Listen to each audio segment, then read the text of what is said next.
한미 무역 협상이 워싱턴에서 1시간 20분 동안 진행됐지만 결론 없이 끝났습니다.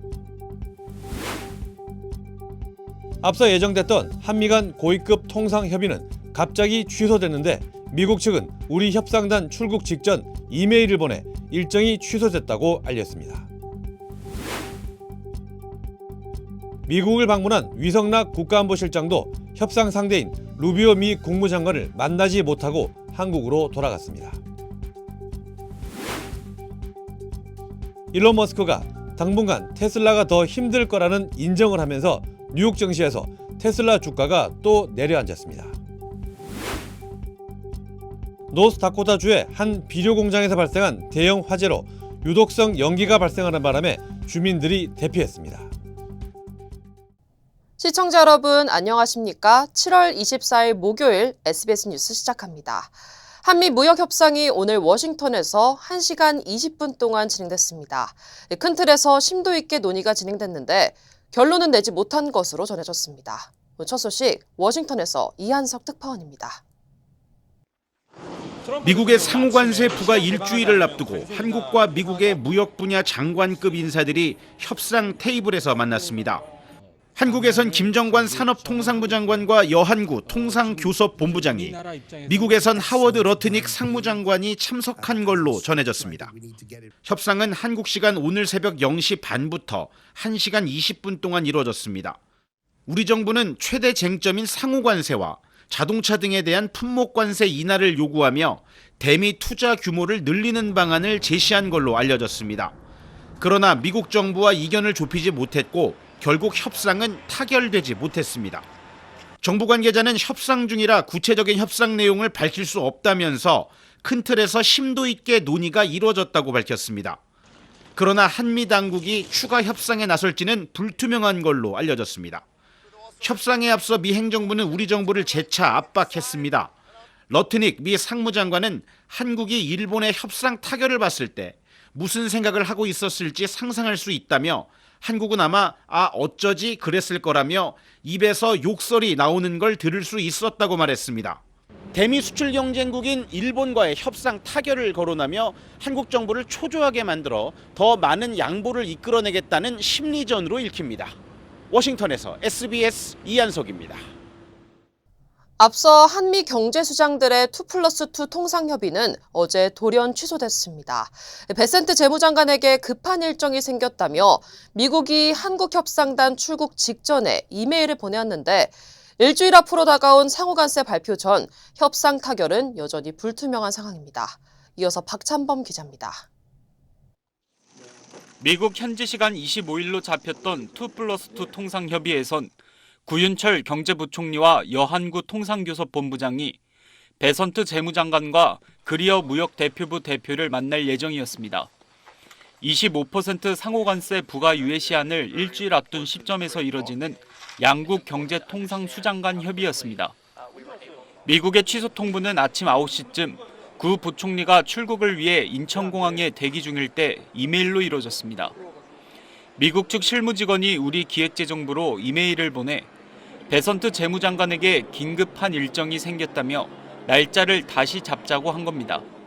부총리도 출국은 안 하실 거니까 일단 이제 철수해 하셔야 될 것 같습니다. 긴급한 일정 때문에 안 된다.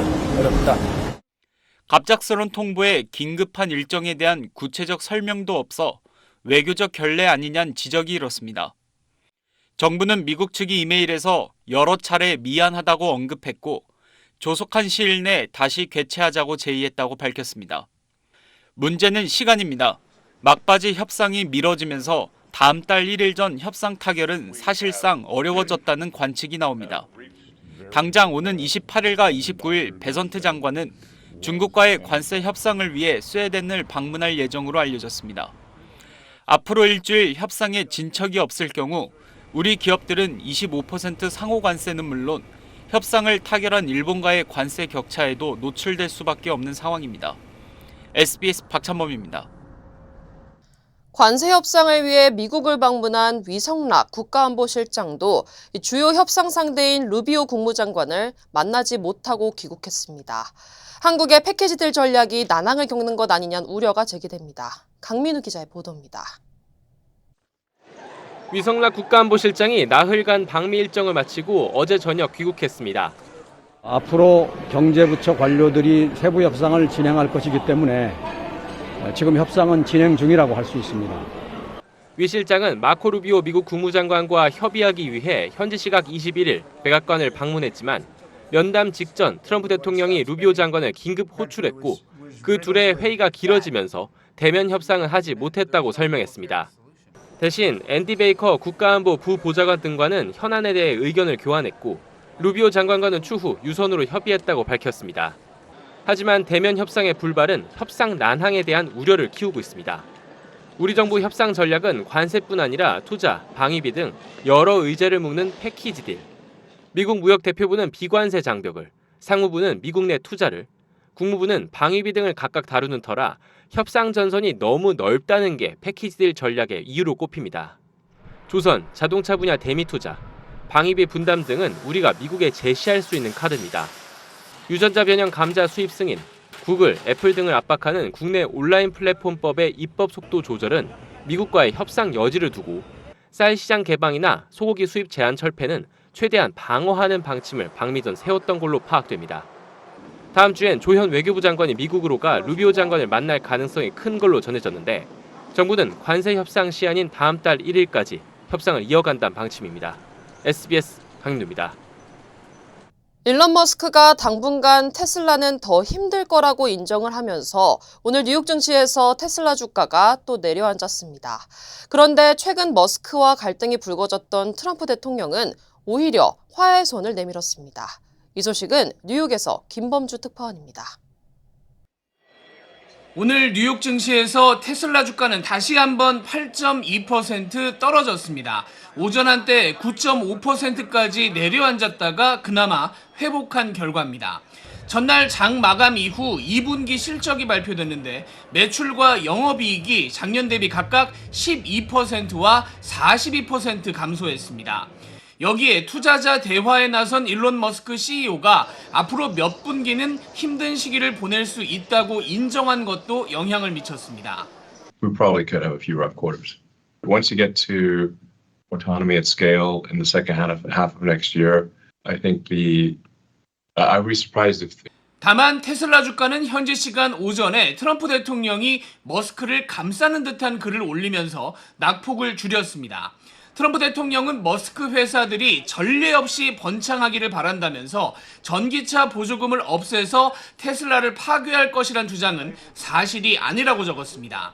한때 측근이었던 일론 머스크가 대규모 감세법에 반발해서 대통령을 비판하면서 불거진 갈등을 봉합하려는 시도로 해석됩니다. 머스크는 저가 모델을 생산해서 경쟁력을 찾겠다는 입장을 내놓은 상태입니다. The lower end of the market has been effectively globally captured by China. You're going to have to compete with a very robust and diverse Chinese list of offerings. 로봇택시로 불리는 자율주행 사업도 현재로서는 성공 가능성이 미지수여서 실적을 회복하는 데는 적지 않은 고비가 있을 전망입니다. 뉴욕에서 SBS 김범주입니다. 어젯밤 LA 다운타운에서 반아이스 시위 중 시위대와 경찰 그리고 일부 주방위군 사이 충돌이 발생했습니다. 충돌은 메트로폴리탄 구치소 앞 도로에서 벌어졌으며 한 명이 체포된 것으로 전해졌습니다. 일각에서는 구치소를 지키던 연방요원이 공격당했다는 보도도 나왔으나 당국은 이를 확인하지 않았습니다. 같은 날 호송과 베벌리힐스 등지에서 이민 단속이 있었다는 보고도 이어지는 등 LA 지역에서의 불법 체류자 단속은 계속되고 있습니다. 연방 항소법원이 출생시민권 금지 행정명령에 대해 다시 한번 위헌 판결을 내렸습니다. 샌프란시스코 제9순회 항소법원은 해당 명령이 미국 헌법에 위배된다고 판단했습니다. 이번 판결로 출생시민권 금지 정책은 1심에 이어 다시 효력을 상실하게 됐습니다. 전문가들은 대법원에서 위헌 여부가 최종 판단될 가능성이 높다고 보고 있습니다. 미 전역에서 화물 운송 수요가 급증하면서 트럭 운전기사 부족 현상이 심화되고 있습니다. 산업연구기관 테크다코가 최근 발표한 보고서에 따르면 미국 물류기업의 63%가 지난해보다 화물 수요가 증가한 것으로 나타났습니다. 특히 69%는 트럭 운전사 부족으로 증가한 수요를 감당하지 못하는 상황으로 조사됐습니다. 물류 수요 증가는 캘리포니아와 텍사스, 뉴욕, 플로리다 등 주요 항만 지역을 중심으로 더욱 두드러지고 있습니다. 보고서는 운전기사가 부족한 상황에서 물류 수요 증가가 생산 지연과 소비자 가격 상승으로 이어질 수 있다며 업계 전반에 타격이 될 수 있다고 경고했습니다. LA 동쪽 치노힐스 지역에서 어제 오후 발생한 산불로 120에이커가 불에 탔습니다. 캘리포니아주 소방국에 따르면 산불은 어제 오후 2시쯤 71번 고속도로와 유클리드 길 인근에서 발생한 것으로 확인됐습니다. 소방당국은 불길 확산을 저지하는 데는 성공했지만 한때 불이 도로를 넘어서며 71번 고속도로 양방향이 어젯밤 12시까지 전면 통제되기도 했습니다. 진화율은 오늘 기준 10% 수준이며 주민 대피령은 발령되지 않았습니다. 뉴멕시코 남부 지역에서 폭우로 인한 홍수가 발생해 600여 채 이상이 침수 피해를 입었습니다. 뉴멕시코 소방국은 지난 22일 밤 약 2인치 51mm 이상의 폭우로 인해 리오그란데 강수위가 급격히 상승했다고 밝혔습니다. 이로 인해 도냐아나 카운티 지역의 주택 600여 가구가 물에 잠겨 주민들이 긴급 대피했습니다. 당국은 응급 대피소를 마련하고 구조 인력을 투입했으며 정확한 피해 규모를 파악 중입니다. 오늘 새벽 LA 한인타운의 한 빨래방에선 무장 용의자가 경찰과 약 4시간 동안 대치하는 일이 벌어졌습니다. 경찰은 오늘 오전 5시 40분쯤 삼가와 카탈리나 길에 위치한 빨래방에 무장한 용의자가 스스로를 가뒀다는 신고를 받고 출동했습니다. 용의자는 흑인 남성으로 확인됐으며 경찰은 정확한 사건 경위를 조사 중입니다. 뉴욕 맨하탄 중심가에선 대형 버스 추돌 사고가 발생해 수십 명이 부상을 입었습니다. 사고는 오늘 오전 뉴욕 포트 오서리티 버스터미널 진입 램프에서 일어났습니다. 뉴저지 트랜sit 소속 버스 2대가 부딪히면서 최소 30명이 부상을 입었고 이 가운데 27명이 병원으로 옮겨졌습니다. 다행히 모두 생명에는 지장이 없는 것으로 전해졌습니다. 뉴욕 퀸즈에서 가구점 외벽이 붕괴돼 3명이 다치는 사고가 발생했습니다. 사고는 어제 오후 4시 30분쯤 퀸즈에 위치한 가구점 플라자 퍼니처 매장에서 발생했습니다. 60피트, 약 18m 길이의 외벽이 보도로 갑작스럽게 붕괴되며 인근에 주차돼 있던 차량 2대와 지나가던 보행자를 덮쳤고 이로 인해 어린이 2명과 25살 남성이 다쳤습니다. 3명 모두 병원에서 치료를 받고 있으며 생명엔 지장이 없는 것으로 전해졌습니다. 뉴욕시 건물국은 해당 건물에 대해 지난 6월 균열 관련 민원이 접수됐다며 이번 외벽 붕괴 사고와의 연관성을 조사 중이라고 밝혔습니다. 노스다코타주의 한 비료 공장에서 대형 화재가 발생해 주민들이 대피했습니다. 화재는 어제 오전 6시쯤 디어링에 위치한 농업용 비료 저장 공장에서 발생했습니다. 소방당국은 비료의 화학적 특성상 물로 진압할 경우 2차 폭발 등의 위험이 있어 불길을 끄지 않고 통제된 상태에서 서서히 태워 없애고 있다고 밝혔습니다. 특히 비료가 타면서 발생하는 유독성 연기가 최대 3일간 이어질 수 있어 각별한 주의가 요구되고 있으며 화재로 인한 인명피해는 없는 것으로 확인됐습니다. I came outside and just a huge orange glow looking through the trees. It's a big loss for the community. But we'll do what we can for them and go from there. 당국은 정확한 발화 지점과 화재 원인을 조사하고 있습니다. 위스콘신주 밀워키에서 자전거를 타던 남성이 뺑소니 차량에 치이는 일이 발생했습니다. 밀워키 경찰국은 지난달 한 교차로에서 자전거를 타던 제인 스타우바우가 뺑소니 차량에 의해 중상을 입고 병원으로 이송됐다고 밝혔습니다. I've been in that situation where everything is going cool. You love the freedom of being on your bike and bang. Now probably his whole summer is ruined. Thank God he's alive. 당시 사고 장면은 인근 CCTV에 담겼고 경찰이 해당 영상을 토대로 공개 수배에 나선 끝에 24살 이사야 존슨을 체포했습니다. 수사 결과 존슨은 영상통화를 하며 운전 중이었고 마리화나를 흡입한 정황도 드러났습니다. 검찰은 존슨에게 적용된 3건의 중범죄 혐의가 모두 인정되면 최대 30년형에 처해질 수 있다고 강조했습니다.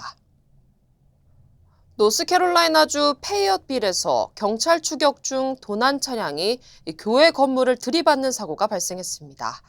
사고는 지난 주말 페이어빌의 한 교회 진입로에서 일어났으며 도난 차량은 경찰을 피해 달아나다 출입문을 들이받고 내부까지 돌진했습니다. 운전자는 올해 18살의 다미어 데닝으로 현장에서 체포됐으며 도난 차량 소지와 난폭 운전 등의 혐의로 기소됐습니다. Very overwhelming, just especially the one where it actually went through the building and then the inside camera picking up the shake. 경찰은 현재 달아난 또 다른 용의자의 신원을 추적 중입니다. Blood sugar, a crucial indicator Blood sugar, weight control, the hidden battle inside us all. We have to make this work. Finally, the hope arrives. GL Pro, This will make history. not your average supplement, formulated to support natural weight management. Backed by science, powered by nature. GL Pro by 정관장. 에이미입니다. 골프하면 피부를 포기한다 하시잖아요. 자외선 때문에. 저는 셀리온 GF7 플러스를 사용하는데요. 피부 재생 효과가 정말 최고예요. 그래서 언제나 깨끗하고 탱탱한 얼굴. 7가지 피부세포 성장인자에 세포 노화 억제 특효 성분 NMN과 PDRN까지 플러스. 사람을 아름답게 피부과학 셀리온 GF7 플러스. 대한민국 공군 수송기가 지난 13일 일본 오키나와 영공 쪽으로 무단 진입해 일본 자위대 전투기가 출격하고 비상 대응하는 일이 있었습니다. 일촉즉발의 돌발 상황이었던 건데 이게 어찌된 일인지 김태훈 국방전문 기자가 단독 취재했습니다. 일본 오키나와 현의 지역 언론 류큐 신보는 한국공군 C-130 수송기가 지난 13일 낮 12시 29분 오키나와 현에 있는 가데나 미군 기지에 비상 착륙했다며 현장을 촬영한 사진을 보도했습니다. 같은 날 오전 이 수송기는 괌에서 열리는 다국적 훈련에 참가하기 위해 서울공항을 이륙했습니다. 그런데 한반도를 벗어날 즈음 악천후를 만났고 천둥 번개와 비를 동반한 구름대를 피해 우회하느라 연료 상당량을 소진했습니다. 결국 이 수송기는 비상 착륙을 위해 가데나 미군 기지로 기수를 돌렸습니다. 국방부 관계자는 수송기가 일본 방공식별 구역에 진입하자 일본 항공자위대는 영공을 무단으로 침범하는 걸로 간주해 전투기를 긴급 출격시키는 등 비상 대응 태세에 돌입했다고 SBS에 말했습니다. 가데나 기지의 미군 관제탑도 수송기의 급작스런 진입에 놀라 비행 목적을 여러 차례 묻는 등 소동이 벌어졌다고 이 관계자는 덧붙였습니다. 안보 협력이 탄탄하다는 한미일 간에 어떻게 이런 일이 벌어진 걸까? 공군 관계자는 괌까지 최단거리 비행을 위해 일본 영공을 통과하기로 하고 비상사태가 발생하는 경우 가데나 기지에 착륙한다는 비행 계획을 세웠지만 정작 미일 양측에 사전 양해를 구하는 통보를 하지 않아서 빚어진 일이라고 설명했습니다. 다행히 우리 조종사가 악천후와 수송기 상황, 비행 목적 등을 무전으로 미일 양측에 전달하면서 사태는 일단락된 걸로 파악됐습니다. 공군은 이런 사실을 국방부와 국가안보실에 보고했고 국방부 감사관실은 어제부터 공군본부와 공군작전사령부에 대한 감사에 착수했습니다. SBS 김태훈입니다. 러시아 극동 지역에서 승객과 승무원 49명이 탑승한 여객기가 추락했습니다. 착륙 도중 사고로 보이는데 당국은 탑승자 전원이 숨진 것으로 추정했습니다. 파리에서 곽상은 특파원입니다. 울창한 숲속에 여객기 잔해가 어지럽게 널려 있고 한쪽에서 화염이 목격됩니다. 부러진 나무들은 추락의 흔적을 보여줍니다. 현재 시간 24일 러시아 극동 아무르주에서 승객과 승무원 등 49명이 탑승한 여객기가 추락했습니다. 러시아 민간 항공사인 안가라 항공 소속의 여객기는 극동 하바롭스크를 출발해 중국 국경 근처 틴다로 가던 중 종착지 근처에서 연락이 두절됐습니다. 이후 수색 과정에서 틴다에서 약 15km 떨어진 산비탈에서 잔해가 발견됐습니다. 당국은 탑승자 전원이 사망한 것으로 추정된다고 밝혔습니다. 탑승객 중에는 중국인도 1명 포함됐다고 신화통신이 보도했습니다. 사고기는 구소련 시절인 1976년 제작된 노후 항공기로 그동안에도 사고가 빈발했던 기종으로 알려졌습니다. 쌍발 프로펠러 기종으로 혹한의 시베리아 날씨에서도 운행할 수 있어 러시아 항공업계에선 널리 이용되었던 것으로 전해졌습니다. 타스통신은 소식통을 인용해 승무원의 실수로 시야가 좋지 않은 상태에서 착륙하려다 언덕 경사면에 부딪힌 사고로 추정된다고 보도했습니다. 러시아 수사위원회는 해당 사고와 관련해 규정 위반 혐의에 대한 수사를 개시했다고 밝혔습니다. 안가라 항공은 시베리아 이르쿠츠크에 본사를 둔 회사로 시베리아와 러시아 극동 지역 공항으로 취항하고 있습니다. 파리에서 SBS 곽상은입니다. 다음 달부터 주말 동안 LA 지역 405번 프리웨이 차선이 축소 운영됩니다. 각 지역 주요 한인사회 소식 이원정 기자입니다. 다음 달부터 주말 동안 405번 프리웨이 차선이 축소 운영됩니다. 캘리포니아주 교통국은 오는 8월 22일 밤 10시부터 25일 새벽 5시까지 405번 세풀베다 구간 양방향 모두 3개 차선으로 축소된다고 밝혔습니다. 주말 차선 축소 운영은 이후 2주 간격으로 25주 동안 계속됩니다. LA 항공문화원이 오는 8월 14일 광복 80주년을 기념하는 한여름 음악의 밤을 개최합니다. 콜번 스쿨 지퍼홀에서 열리는 이번 음악회에는 소프라스 김주혜와 테너 이규영 등 한인 성악가와 클래식 연주자들이 총출동해 수준 높은 클래식 음악과 주옥 같은 선율로 한여름밤을 시원하게 수놓을 예정입니다. 또한 한국 가곡과 아트팝, 미국 민요, 드라마 음악 등도 선보이게 됩니다. 이번 주말부터 역대 최대 규모 뉴욕시 서머 스트리트 프로그램이 시작됩니다.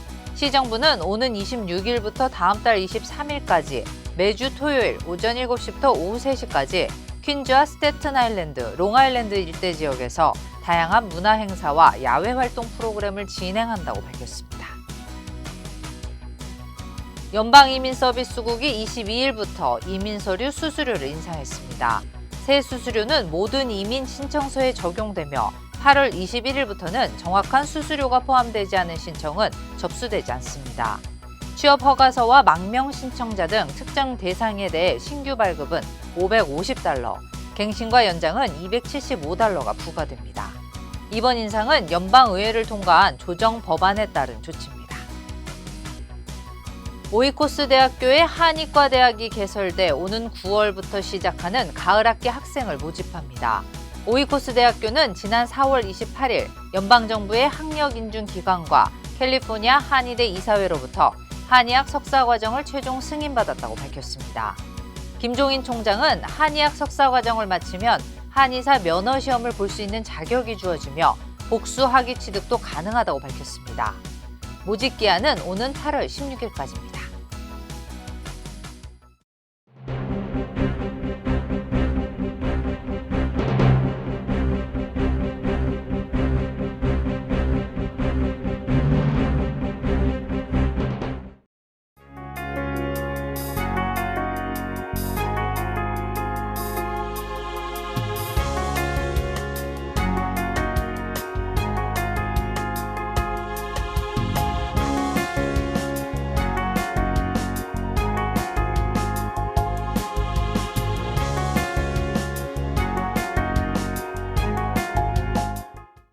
(7월 24일) 목요일 SBS 이브닝 뉴스 마칩니다. 시청해주신 여러분 고맙습니다.